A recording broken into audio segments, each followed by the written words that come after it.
নমস্কার বন্ধুরা, the ভিলবয় Rahul YouTube চ্যানেলে তোমাদের অনেক অনেক স্বাগত জানাই। বন্ধুরা, তোমরা তো জানোই যে আমি একজন ছাগল পালক আর তার সাথে একজন ইউটিউব ভিডিও ক্রিয়েটর। ছাগল পালন সংক্রান্ত ভিডিওই আমি বানাই। তোমরা আমার চ্যানেল ভিজিট করলে দেখতে পাবে আমার চ্যানেলের যাবতীয় ভিডিও সবই ছাগল পালন সংক্রান্ত। আমি নিজে এই কাজটা করি আর এই বিষয়টা নিয়ে আমি সবথেকে বেশি জানি, তাই এই বিষয়টা নিয়ে ভিডিও বানাতে আমার সবথেকে বেশি ভালো লাগে। বন্ধুরা, আমি প্রায় 10 বছর ধরে ছাগল পালন করছি এবং আমি মুক্তচারণ পদ্ধতিতেই ছাগল পালন করছি। মাঠে ঘাটে আমি ছাগল চড়াই। তোমরা যদি কেউ আমার এলাকাতে আসো দেখতে পাবে যে আমি এইদিক ওইদিক ছাগল চড়িয়ে বেড়াচ্ছি। শুধু আমি না, আমার এলাকার প্রায় প্রত্যেকেই মাঠে ছাগল চড়াই। প্রায় বলবো না, প্রত্যেকেই মাঠে ছাগল চড়াই। আমি আমার ভিডিওতে প্রায়ই বলি যে আমাদের পাশের গ্রামে একজন আছেন, তার প্রায় 70-80টা ছাগল আছে। এক সময় তার 150 ছাগল ছিল, এখন 70-80টার মতো আছে। সেও মাঠে ছাগল চড়ায়। এমনকি আমাদের পাশের গ্রামে, সেখানের মানে কোনো একজনের বলবো না, পুরো গ্রামটার ছাগল আছে মোটামুটি। ওদেরও প্রায় 100-120টা ছাগল আছে, তারাও মাঠে ছাগল চড়ায়। আমারও বর্তমানে 32টা ছাগল আছে, আমিও মাঠে ছাগল চড়াই। আসলে আমাদের এলাকাতে আমরা সবাই এইভাবেই ছাগল পালন করি। মাঠের থেকেই আমাদের ছাগলের যে খাবারটা আছে সেটা আমরা জোগাড় করি। আমাকে একজন কমেন্ট করেছিলেন আমার আগের ভিডিওতে যে দাদা, যদি আপনি কিছুটা ঘাস চাষ করেন তাহলে আপনার পরিশ্রমটা অনেকটাই কমবে। আজ তার সেই প্রশ্নের উত্তরের জন্যই আমি আমার এই ভিডিওটা বানাচ্ছি। দেখুন, আপনি যে কথাটা বলেছেন সেটা অবশ্যই সঠিক কথা। আমি যদি কিছুটা ঘাস চাষ করি তাহলে হয়তো আমার পরিশ্রমটা কমবে, অবশ্যই কমবে। কিন্তু আমি কেন ঘাস চাষ করি না? দেখুন, আমি ঘাস চাষ করি না এই কারণেই, কারণ আমার পর্যাপ্ত চারণভূমি আছে। আপনারা যদি আমার ভিডিও দেখেন তাহলে বুঝতে পারবেন যে আমি যে যে জায়গাগুলোতে ছাগল চড়াই সেই জায়গাগুলো ছাগল চড়ানোর জন্য খুব সুন্দর জায়গা। আমাকে খুব বেশি দূরে যেতে হয় না, যদিও আমি বাড়ির থেকে একটু সামান্য দূরে আসি বা ধান মাঠের জায়গা সেগুলোতে আসি, কিন্তু সেটা এখন আসছি। আর কিছুদিন পর আমি সেখানে আর আসবো না। আমি আমার বাড়ির সামনে যে জায়গাগুলো আছে সেই জায়গাগুলোতেই ছাগল চড়াবো। আপনারা আগের বছরের ভিডিওগুলো দেখলেই বুঝতে পারবেন যে আমি কেমন কেমন জায়গাতে ছাগল চড়াই বা চড়াতাম। এবছর এখনও পর্যন্ত সেভাবে সেই জায়গাগুলোতে ছাগল চড়ানো শুরু করিনি মানে এমন না যে ছাগল সেখানে চড়ে না, চড়ে। মাঝে সাঝে হয়তো 2-1 দিন ছাগল চড়াই, কিন্তু ওখানে আমি ছাগল চড়াবো আরও হয়তো 15-20 দিন পর, যখন দেখবো যে ছাগলে ধান খেতে শুরু করে দিয়েছে। কিন্তু এখন আমি দূরের জায়গাতে চড়াচ্ছি। আর সেই জায়গাগুলো আমার বাড়ির খুব কাছেই। সেখানে আপনারা দেখতে পাবেন যে সেই জায়গাগুলো ঝোপ জঙ্গলাওয়ালা জায়গা, সেখানে বিভিন্ন ধরনের লতা গাছ আছে বা আরও কোনো গাছ আছে, এমনকি ঘাসও আছে, ঘাসযোগ্য বা ঘাসের ভূমিও আছে যেটাকে বলে। এইসব জায়গাগুলোতে আমি অবশ্যই ছাগল চড়াবো, কারণ সেই সব জায়গাগুলো আমার বাড়ির খুব কাছেই। আর এই জন্য আমার ছাগলের জন্য ঘাস চাষ করার দরকার হয় না। আর ঘাস চাষ করার আরেকটা অসুবিধা আমার আছে। কী অসুবিধা? সেটা হলো আমাকে ঘাস চাষ করতে হবে একটু দূরে। আমি বাড়ির সামনে ঘাস চাষ করতে পারবো না। আপনারা হয়তো বলতে পারেন যে আমার বাড়ির সামনে যেহেতু চারণভূমি আছে, আমি সেই চারণভূমিতে কেন ঘাস চাষ করব না? কিন্তু না, দেখুন, সেই চারণভূমিতে ঘাস চাষ করাটা যাবে না। কেন যাবে না? প্রথমত, সেইগুলো ডাঙা জমি বা জঙ্গল জমি, সেই জায়গাগুলোতে ঘাস চাষ করা সম্ভব নয়। দ্বিতীয়ত, সেই জায়গাটা পুরোটাই কিন্তু আমার একা নয়, আরও পাশাপাশি যেসব পরিবারগুলো আছে তাদেরও জায়গা আছে, আমার একার জায়গা নয়। আর দ্বিতীয়ত, সবথেকে বড় সমস্যা হচ্ছে সেই জায়গাগুলোতে আমি যদি ঘাস চাষ করি, আমার সাথে সাথে আরও অনেকেরই তো ছাগল গরু আছে, তাদের কিন্তু ছাগল গরুতে সেগুলোকে নষ্ট করে দিতে পারে। আর আমাকে যদি ঘাস চাষ করতে হয়, আমাকে একটু দূরে চাষ করতে হবে। সেখানে আবার একটা সমস্যা হয় কি, অন্য লোকে কেটে নিয়ে চলে যেতে পারে, আমি হয়তো সেটা দেখতে পাবো না। তাই আমি ঘাস চাষ করি না। যদি কোনো দিনও আমি দেখি যে আমার বাড়ির যে সামনের জায়গাগুলো আছে সেই জায়গাগুলোতে আমি ছাগল চড়াতে পারছি না, তাহলে হয়তো আমি কোনো দিন দূরে যেয়ে পরে বা আরও কোথাও ঘাস চাষের ব্যবস্থা করব। আর আরেকটা কথা কি, আপনি একটা কথা বলেছেন যে আমি যদি ঘাস চাষ করি তাহলে হয়তো আমার পরিশ্রমটা কমবে। কিন্তু আমার মনে হয় আমার পরিশ্রম কমবে না, আমার পরিশ্রম বাড়বে।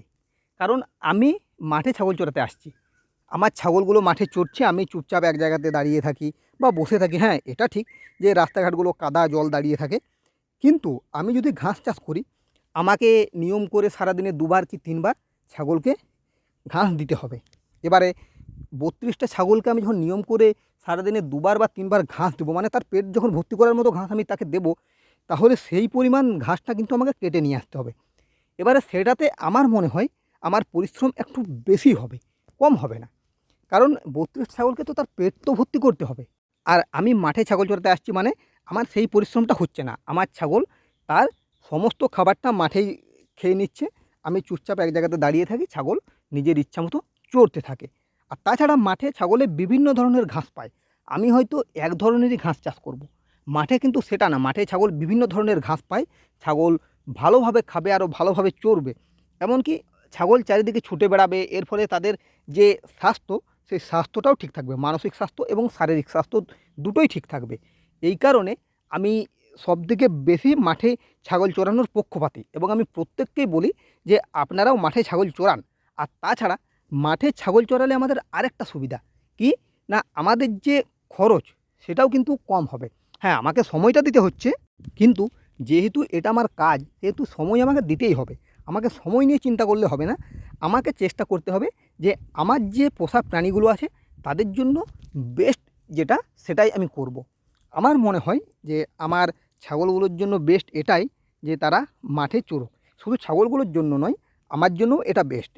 এবারে আপনি হয়তো বলতে পারেন যে আরও অনেকেই আছেন যারা ছাগল খামার করেন, তারা বাড়িতেই ছাগলকে সমস্ত ধরনের খাবার দেন। হ্যাঁ, অবশ্যই তারা বাড়িতে সমস্ত ধরনের খাবার দেন, কিন্তু আমার মনে হয় তারা নিজেদের দিকটা বিচার বিবেচনা করে কাজ করেন। আর আমি আমার দিকটা বিচার বিবেচনা করেই কাজ করছি। দেখুন, আমার সবথেকে বেশি সুবিধা মাঠে ছাগল চরানো, কারণ আমার সেরকম চারণভূমি আছে। আমি ছাগলগুলোকে সেইভাবে চরাতে পারবো, সেই সব জায়গাতে চরাতে পারবো। তাই আমি আমার ছাগলগুলোকে মাঠে চরাতে নিয়ে যাই, এবং আমি প্রত্যেককেই বলি যে আপনারাও মাঠে ছাগল চরান। যাদের সামান্যতম সুবিধা আছে তারা প্রত্যেকেই আপনার ছাগলগুলোকে মাঠে চরান। মাঠে চরালে আপনার ছাগলের মানসিক ও শারীরিক স্বাস্থ্য ঠিক থাকবে। আপনার যে খরচ, ছাগল পালনের যে খরচ, সেটা অর্ধেক হয়ে যাবে, এমনকি জিরো খরচও হয়ে যেতে পারে। আমি অর্ধেক কেন বলছি, কারণ অনেকেই হয়তো বাড়িতে বিভিন্ন ধরনের দানা খাবার দেন, বা লোকজন থাকে, সেই তাদের একটা বেতন আছে, তাই আপনার খরচ হয়তো অর্ধেক হতে পারে। অথবা সম্পূর্ণটা যদি আপনি নিজে করেন এবং কোনোরকম কোনো যদি দানা খাবার আপনি না দেন, তাহলে আপনার যে খরচ সেটা জিরো হয়ে যেতে পারে। তো প্রত্যেককেই বলবো, যারা দেশি ছাগল পালন করেন এবং যাদের চারণভূমি আছে, আপনারা প্রত্যেকেই মাঠে ছাগল চরান। মাঠে ছাগল চরানোটা একজন ছাগল খামারের পক্ষে খুবই গুরুত্বপূর্ণ। কারণ একটা জিনিস আমরা ভালোভাবেই জানি যে ছাগল পালন থেকে অনেক দেরিতে ইনকাম পাওয়া যায়, এবং প্রথম যেহেতু ইনকাম পাওয়া যায় না, তাই আপনি যদি খরচটা কম করতে পারেন, তাহলে সেটা হচ্ছে আপনার সবথেকে বেশি লাভ।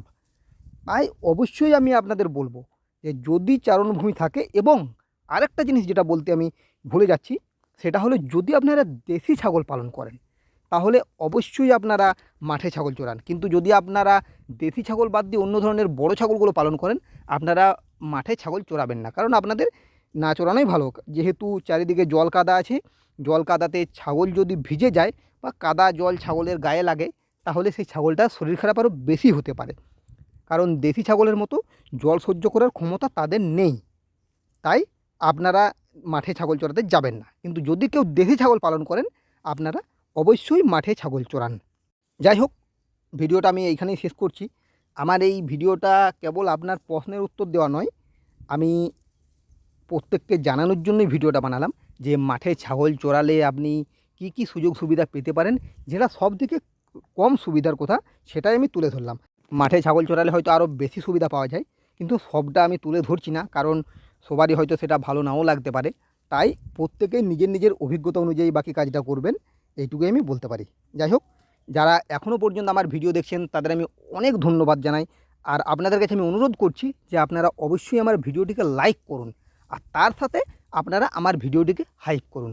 আজকের মতো এই পর্যন্তই। এরপরে তোমাদের সাথে দেখা হবে নেক্সট ভিডিওতে। ধন্যবাদ।